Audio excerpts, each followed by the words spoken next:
Halo semua, selamat siang. Perkenalkan, saya Ningrum Pramudiati, MSI AKSIE. Saya adalah seorang dosen program studi akuntansi Universitas PGRI Yogyakarta. Pada video pembelajaran ini, saya akan menyampaikan materi mata kuliah akuntansi biaya dengan bobot 3 SKS. Mata kuliah akuntansi biaya ini merupakan mata kuliah prasyarat dari akuntansi manajemen. Jadi, mahasiswa harus mampu menguasai semua materi yang ada di akuntansi biaya dan dapat mencapai target capaian pembelajaran dari mata kuliah akuntansi biaya ini agar bisa menempuh mata kuliah akuntansi manajemen di semester selanjutnya. Pada mata kuliah akuntansi biaya ini, mahasiswa diharapkan mampu menerapkan metode-metode kalkulasi biaya ke dalam proses produksi dalam unit usaha yang sesungguhnya dan dapat menerapkan metode yang tepat atau sesuai dengan jenis perusahaan. Yang kedua, mahasiswa mampu menerapkan metode pengendalian biaya untuk mengevaluasi realisasi biaya. Kemudian yang ketiga, mahasiswa mampu menyusun laporan yang diperlukan manajerial secara sistematis dan dapat menginterpretasikan laporan manajerial tersebut dengan sikap yang bertanggung jawab. Kemudian yang terakhir, mahasiswa mampu membuat keputusan bisnis atau manajerial entitas bisnis dengan informasi yang berasal dari akuntansi biaya. Oke, selanjutnya saya akan menjelaskan tentang teknik delivery, interaction, dan assessment. Teknik delivery ini merupakan teknik yang saya gunakan untuk mentransfer ilmu pengetahuan yang saya miliki kepada mahasiswa saya. Saya menggunakan buku dari Charles Horan dengan judul Cost Accounting, A Managerial Emphasis edisi ke-12. Sebelum perkuliahan dimulai, mahasiswa dapat membaca referensi buku Charles Horan dan Baldrick Siregar sebagai referensi acuan dari mata kuliah saya. Dan saya juga mengajak mahasiswa saya untuk mencari literatur-literatur lainnya, terutama literatur yang berasal dari artikel-artikel yang berkaitan dengan akuntansi biaya dan akuntansi manajemen. Kemudian, cara saya untuk mencapai target dari capaian pembelajaran adalah saya menyampaikan materi yang berasal dari buku acuan-acuan tersebut.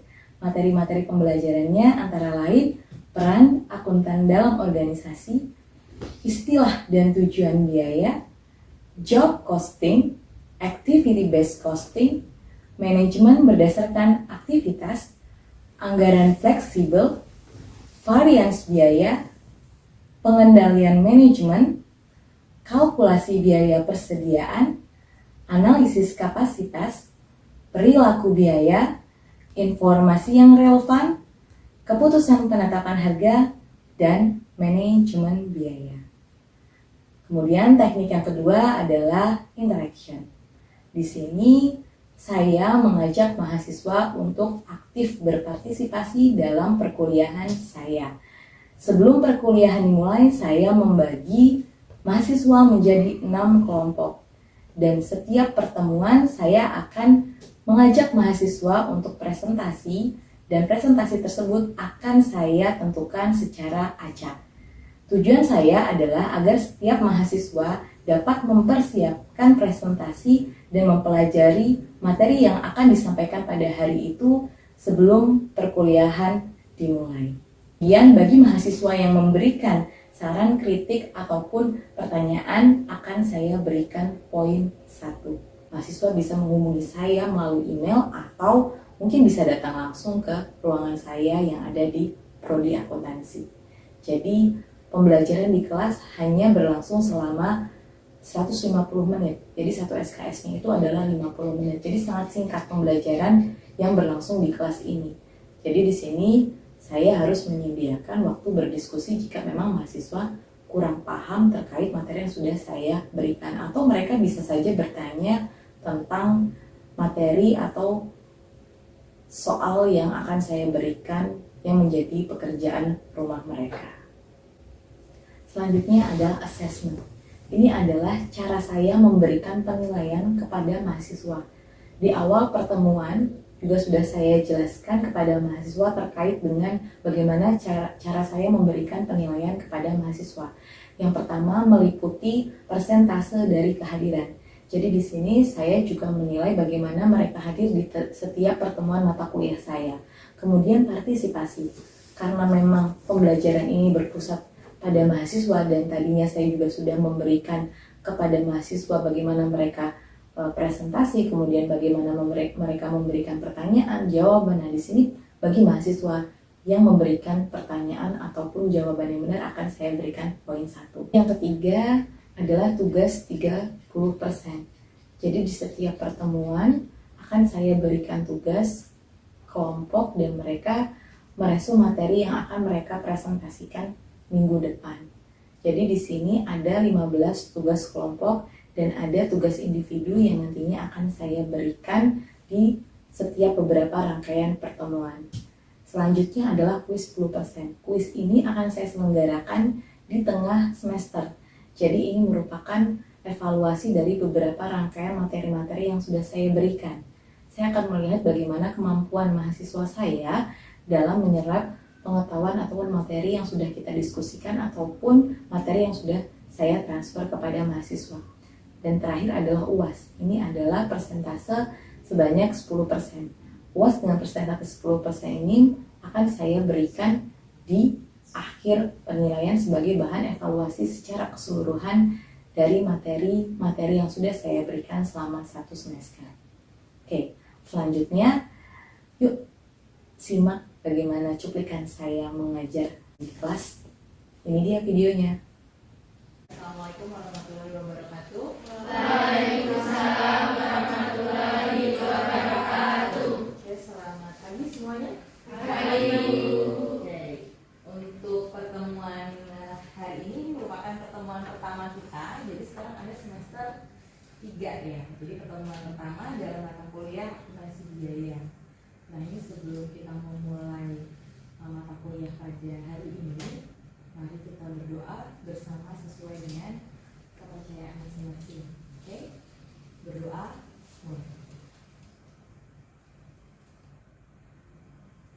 Oke, berdoa selesai. Saya akan menyampaikan capaian pembelajaran mata kuliah materi pada hari ini. Yang pertama yaitu memahami strategi bisnis perusahaan. Kemudian yang kedua memahami fungsi bisnis pada analisis rantai nilai. Dan yang ketiga yaitu memahami peran akuntan dalam organisasi. Jadi memang materinya itu judulnya peran akuntan dalam organisasi, tetapi kita harus tahu terlebih dahulu sebenarnya proses bisnis itu apa. Jadi setelah kita mengetahui peran proses bisnis itu seperti apa, nanti kita bisa tahu peran akuntan dalam suatu organisasi atau entitas itu seperti apa. Ya, sudah ada bayangan terkait dengan akuntan itu seperti apa? Sudah ya? Sudah? Sudah. Oke, next. Nah, ini ada gambar. Ada gambar mobil, 2 mobil, dan itu gambar apa itu? Yang paling pojok itu gambar apa? Kumpulan orang. Berarti ada gambar 2 mobil ya. Ini mobil apa sih? Mobil Kalia Avanza. Mobil Kalia Avanza. Jadi ini adalah mobil, saya nyebut sekarang ini adalah salah satu contoh mobil Avanza dan ini adalah Kalia.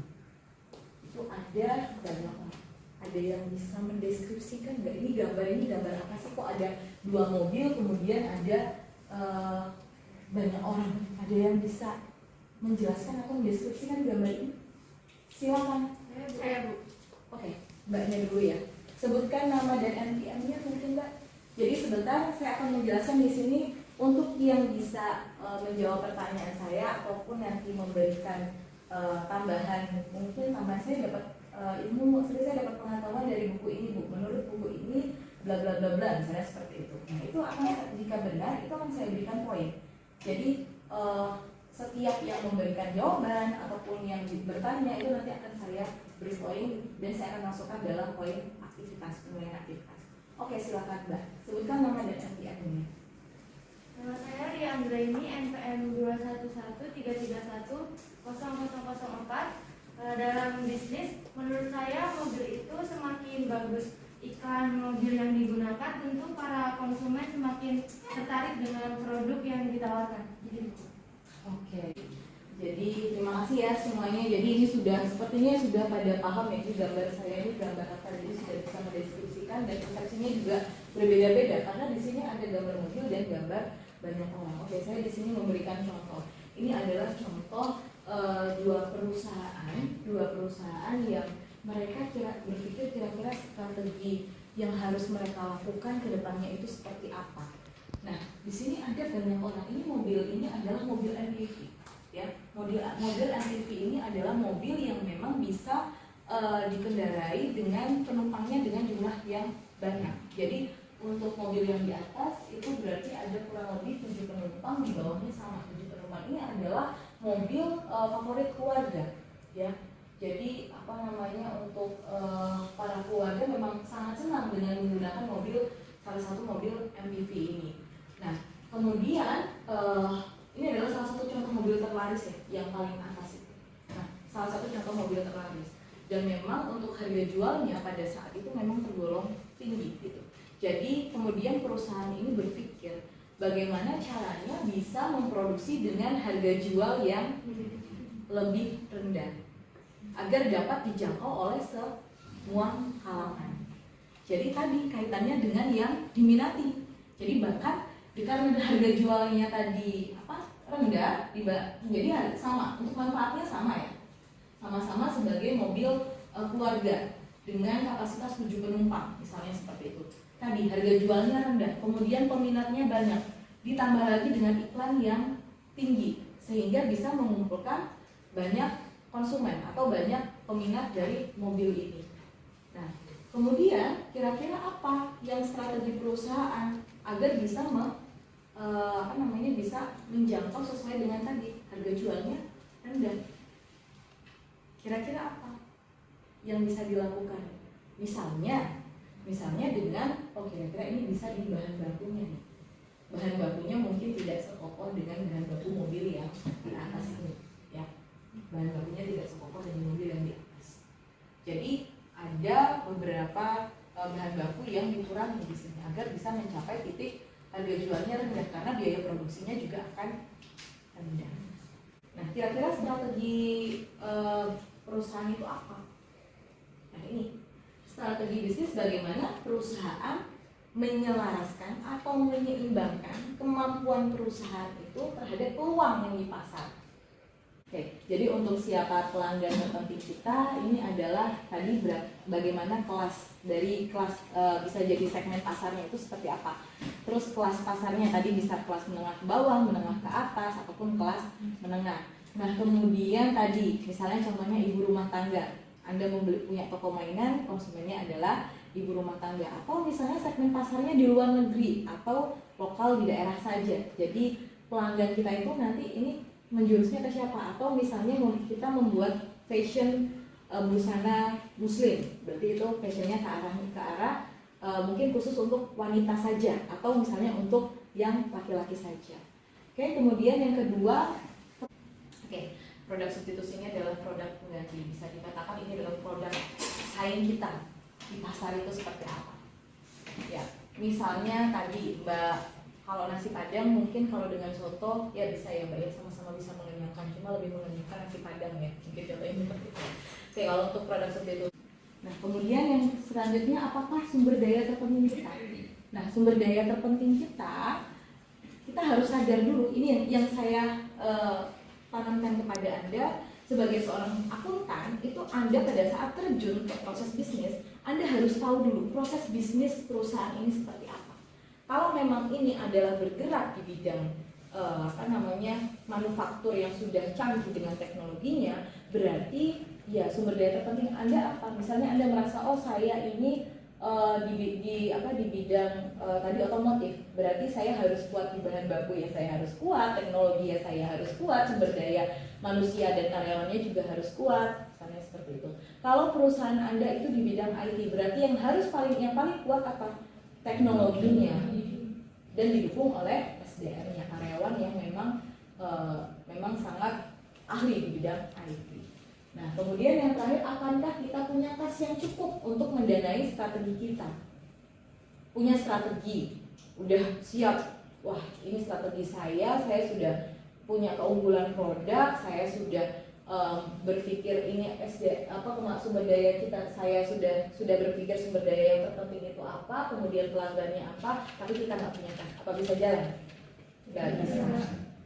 Dimanapun cash flow itu adalah hal yang terpenting, jadi jangan lupa ya, Anda harus mempertimbangkan cash flow-nya ya, harus kas yang untuk mendanai strategi Anda. Oke, selanjutnya, nah ini dia rantai nilai. Pada saat Anda sudah mengetahui proses bisnisnya, ya Anda runtutkan di rantai nilainya. Ya, ini bagian rantai nilai, ada bagian penelitian dan pengembangan. Ini biasanya pada saat Anda mau membuat suatu produk, ya Anda harus melakukan penelitian dulu. Kira-kira produk yang sudah Anda rancang ini tadi, misalnya segmennya kemana, seperti itu. Nah, kira-kira ini diminati oleh pasar atau tidak. Terus kira-kira ini berdampak buruk nggak bagi lingkungan, misalnya seperti itu. Nah, kemudian desain ini bagaimana bentuknya? Bentuknya itu seperti apa? Jadi, saya ingin membuat mobil yang ramah lingkungan. Ya berarti ini apa, sumber mungkin bahan bakarnya yang mungkin pengolahan bahan bakar di dalam mobil tersebut. Ini desainnya itu seperti apa agar mobil ini misalnya ramah lingkungan. Nah, kemudian produksi. Nah, di sini saya beri catatan ya, peran akuntansi biaya sangat penting karena di produksi ini akan ada terlibat beberapa biaya yang menjadi biaya produksi. Ada biaya bahan baku, kemudian ada biaya tenaga kerja langsung, kemudian ada biaya overhead pabrik dan biaya-biaya lainnya yang bisa menunjang proses produksi. Ya, di sini makanya saya katakan peran akuntansi biaya sangat penting. Nanti pada saat Anda sudah mengetahui ini biaya yang dikeluarkan itu seperti apa, ya nanti ini akan berpengaruh pada proses anggaran. Kemudian Anda juga akan melihat bagaimana varians terhadap biaya ini nanti akan dipelajari di materi-materi selanjutnya. Ya. Kemudian pemasaran bagaimana Anda memasarkan produk Anda. Misalnya, produk saya ini cocoknya bisa, karena sekarang memang sudah sangat maju teknologi dan pemasaran itu bisa menggunakan marketplace. Itu banyak sekali UMKM yang terbantu karena mereka memasarkan melalui marketplace. Contohnya apa? Gak ada yang pernah belanja di marketplace. Contohnya apa? OLX, kemudian Shopee, kemudian Lazada. Oh, berarti semuanya suka belanja ya. Oke, berarti ada Shopee, Tokopedia, kemudian Lazada, kemudian ada apa lagi tadi? Blibli. Nah, itu udah. Sekarang yang mungkin media sosial juga bisa ya untuk menjual. Contohnya apa? Sekarang yang lagi booming. TikTok. Nah, itu adalah salah satu contoh media pemasaran, TikTok. Nah, kemudian distribusi. Misalnya Anda sudah merancang ini pemasarannya udah oke, distribusi. Misalnya Anda mendistribusikannya melalui toko-toko retail, misalnya seperti itu, ya. Kemudian yang terakhir adalah layanan pelanggan. Jangan lupa, pada saat Anda memproduksi suatu produk, berarti Anda harus bertanggung jawab terhadap produk yang Anda buat. Ada layanan pelanggan, misalnya Anda menerima komplain terhadap pelanggan. Jadi misalnya pelanggan komplain terhadap produk Anda, ya sudah Anda terima. Ini berarti ada feedback yang Anda berikan. Misalnya apa? Garansi. Itu adalah contoh layanan pelanggan. Oke. Kemudian, nah ini adalah salah satu contoh proses bisnis manufaktur ya. Di sini ada gudang bahan baku. Tadi sudah saya jelaskan ya, gudang bahan baku. Ini terlalu kecil ya. Oke. Ini ada gudang bahan baku ya. Gudang bahan baku. Kemudian masuk ke gudang barang dalam proses ya. Barang dalam proses. Kemudian yang terakhir apa? Gudang barang yang jadi. Gudang barang barang nah ini adalah contoh perusahaan proses bisnis manufaktur ya. Jadi di sini ada gudang bahan baku, kemudian ada gudang barang dalam proses. Jadi kalau bahan baku sudah masuk ke gudang, akan masuk ke barang dalam proses. Nah di sini nanti bahan baku diproses ya. Ada bahan baku langsung, kemudian biaya tenaga kerja langsung, kemudian biaya overhead, kemudian masuk ke gudang barang jadi. Oke, sampai sini ada yang mau ditanyakan? Sudah paham ya? Kemudian selanjutnya, nah sudah di akhir materi ya, peran akuntan. Nah peran akuntan yang pertama adalah manajemen entitas. Tadi ya kalau Anda sudah mengetahui terkait dengan proses bisnis, tadi manajer, Anda pada saat Anda posisi Anda di manajer, sebagai manajer, ya Anda akan bisa melakukan manajemen entitas, terutama manajemen keuangan. Tadi misalnya biaya produksi, kira-kira ini biaya produksi yang dianggarkan tahun depan berapa? Nah kira-kira di biaya produksi ini ada biaya yang tidak efektif dan tidak efisien nggak? Nah kalau misalnya ada biaya yang tidak efektif dan efisien, ada proses bisnis yang harus dihentikan, misalnya seperti itu. Ya, misalnya di proses bisnis pada bagian ada kesalahan proses bisnis pada bagian pemasaran misalnya, karena biaya iklannya terlalu tinggi. Nah, di sini harus dikoreksi. Ya, kemudian ada manajemen perpajakan. Ada yang paham nggak? Akuntan itu kalau bisa juga ini membantu entitas itu dalam memberikan manajemen perpajakan terkait dengan omset. Jadi kalau UMKM biasanya omset yang mereka peroleh, nah itu akan dijadikan dasar dalam pembayaran pajak. Itu untuk UMKM ya yang omsetnya kurang dari 4,8 M. Tapi kalau yang sudah di atas 4,8 M ada undang-undang yang harus berlaku. Nah kemudian analisis risiko bisnis. Nah kira-kira analisis risiko ini pada saat Anda membuat suatu kebijakan, nah kira-kira nanti ada risikonya enggak gitu. Nah ini risiko yang harus Anda minimalisasi. Ya. Nah pada saat tadi Anda misalnya menentukan iklan yang tinggi, penjualan naik. Nah penjualan naik, berarti kan Anda harus memiliki stok persediaan yang banyak. Kas Anda cukup nggak untuk mendanai persediaan yang banyak ini? Karena kan akan naik, iklan tinggi permintaan akan naik, ya. Berarti kas persediaannya juga akan naik. Nah yang terakhir adalah pembuatan laporan kinerja entitas. Nah pembuatan laporan kinerja entitas ini laporan kinerja yang tahu nggak? Laporan kinerja itu apa? Laporan laba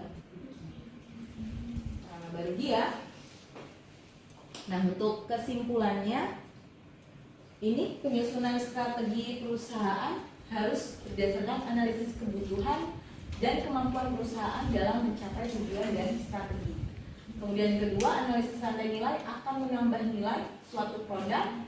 Dan yang terakhir adalah peran akuntan mengarahkan manajerial perusahaan yang lebih baik.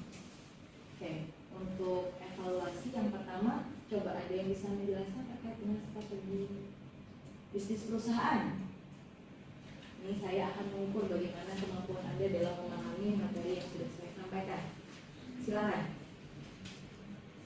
Oke, silakan Mbak yang di depan ini selalu mengamati saya berarti. Ya, silakan Mbak. Nama dan NPM. Saya sekarang bisa jadi bintang NPM 056. Itu yang menunjukkan kemampuan perusahaan dan peluang pasar untuk mencapai keseimbangan strategitas. Oke, jadi strategi perusahaan itu tadi adalah menyeimbangkan antara kemampuan perusahaan dan peluang yang di pasar untuk mencapai tujuan perusahaan, yaitu memaksimalkan profit. Kemudian yang kedua, jelaskan terkait dengan rantai nilai. Oke, silakan. Ternyata Mbak yang di belakang juga mengamati saya. Silakan nama dan NPM-nya Mbak. Nama saya Elizabeth Chandra, NPM 046. Jadi dalam rantai nilai itu terdiri dari penelitian dan pengembangan. Dalam penelitian dan pengembangan itu seperti melihat peluang pasar agar sesuai target segmen. Lalu nanti setelah tersebut nanti bisa menyebarkan kuesioner agar lebih terkapit lagi segmennya. Lalu ada desain. Di desain ini nanti kita merancang bentuk produksi. Lalu produksi. Di produksi ini kita seperti biaya bahan baku, biaya tenaga kerja langsung, dan melibatkan juga biaya produksi. Selanjutnya ada pemasaran. Di pemasaran ini seperti iklan atau sales. Selanjutnya distribusi seperti di toko retail atau bisa juga pre-order. Lalu yang terakhir layanan pelanggan. Di layanan pelanggan ini kita harus menerima complaint atau kritik dan saran dengan memberikan garansi seperti itu. Terima kasih. Oke, bagus ya. Jadi untuk rantai nilai tadi ada bagian apa? Penelitian dan pengembangan. Ini kita melakukan survei ya terhadap kira-kira yang dibutuhkan oleh perusahaan kita itu apa. Terus yang kedua apa tadi? Habis penelitian dan pengembangan desain kita merancang produk yang akan kita buat itu seperti apa? Ya. Kemudian yang ketiga produksi itu terkait dengan biaya-biaya yang dibutuhkan pada saat produksi. Kemudian selanjutnya pemasaran ya, contohnya tadi bisa memasarkan melalui marketplace, kemudian melalui tadi apa sales ya, kemudian distribusi itu melalui misalnya melalui retail, toko-toko retail, dan terakhir adalah layanan pelanggan ya, contohnya adalah garansi. Oke, terima kasih ya untuk pertemuan pada hari ini terkait dengan peran akuntan dalam organisasi. Nah, untuk tugas silahkan Anda rangkum materi selanjutnya ya, dan bisa nanti ada kerjakan tugas kelompok ya untuk rangkuman materi dan bisa Anda kumpulkan melalui Google Classroom. Oke, masih ada yang ingin ditanyakan? Silakan. Jika ada yang ingin ditanyakan, silakan. Untuk deadline-nya kapan ya, Bu? Minggu depan, jadi sebelum perkuliahan dimulai. Jadi deadline-nya adalah sebelum perkuliahan dimulai. Silakan, ada yang ingin ditanyakan? Apakah cukup paham dengan penjelasan saya? Sudah. Oke. Kalau sudah, saya tutup untuk perkuliahan pada hari ini. Mari kita berdoa menurut agama dan kepercayaan masing-masing. Berdoa. Doa cukup. Terima kasih. Wassalamualaikum warahmatullahi wabarakatuh.